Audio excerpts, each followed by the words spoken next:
Okay. This is the way the question was. How do you act? What do you say to the seller? Do you tell them you're not going to live in it? You're an investor. What do you say to the seller?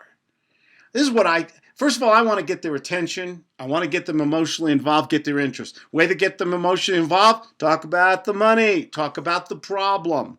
Hey, Mr. Investor, Mr. Days, you have a problem. You have an empty property. You also, maybe you want to sell it. Maybe you want a good tenant in there. You ever have a problem tenant, sir? Pay late, not take care of the place, trash it, parties, police, all that stuff. How would you like to get a better quality tenant? I've got a tenant right now, sir. My name is Claude Diamond. I'm a private investor. I've got a tenant right now who will pay you market value for your home. Okay? If we can set this up as a rent-own. My tenant also has cash that he can put down. He has $5,000 cash that he can put down. He can pay the rent scrupulously on time, and he'll take care of all the minor maintenance if you and I can come to an understanding today about setting up a rent-to-own. And it's okay to say no to me if this is totally out of the question. What's your thoughts, sir? Okay, I had someone contact me, Mr. and Mrs. Smith. He's a military fella. He can't buy the house right now, doesn't qualify, doesn't have the down payment, but he has, what did I say, 10,000, 5,000, 10,000? What a memory.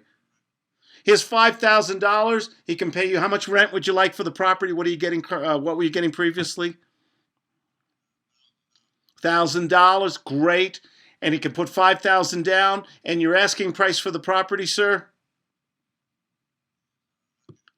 150,000. If I could give you all those things, 150,000, 5,000 as non-refundable option consideration, and $1,000 a month rent, what would you say to me?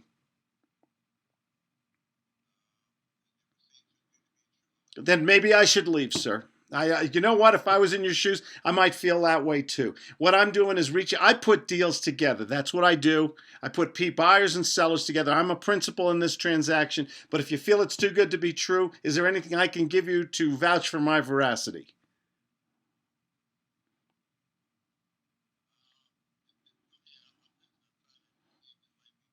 Well, I'd like to put a deal together. Do you need references? Do you want to check with the Better Business Bureau? Do you want to talk to my wife? Would you like to speak to some of the people I've done deals with? Would you tell me what you need so you feel good? Would you like to? Hey, how about if we do a face-to-face Skype meeting so you could maybe, the windows of the eyes to the soul. Maybe you'll feel a little bit better if you see this face only a mother could love.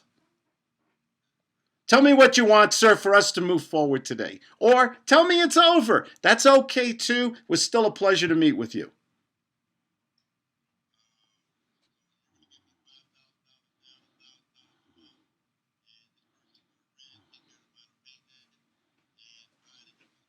If I could do that, sir, what would you say to me next? Would that be comfortable for you? But even though it sounds too good to be true, right? No good. But I got you to yes, didn't I? Okay, boom. Now, that was off the role play. Basically, that's where I wanted to get you. I want it to be straight up. I want to sound, do I sound different than any other one of these Looney Tunes from these Rich Dad, Stupid Dad seminars? Okay, you can't call up people and act like your pants are around your ankles or like it's the first time to the rodeo.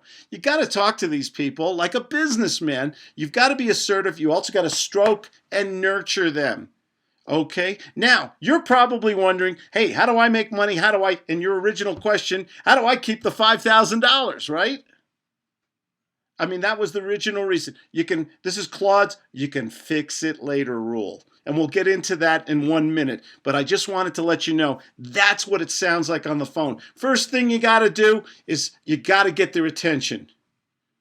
Second thing you got to do is get them emotionally stimulated. Power of persuasion, likability. You've got to be in control. You can't be doing 21 questions, a Q&A. What's this? What's that? What's this? I'll think about it. I'll talk to my pet rock. Doesn't that drive you crazy? Aren't you sick of that stuff?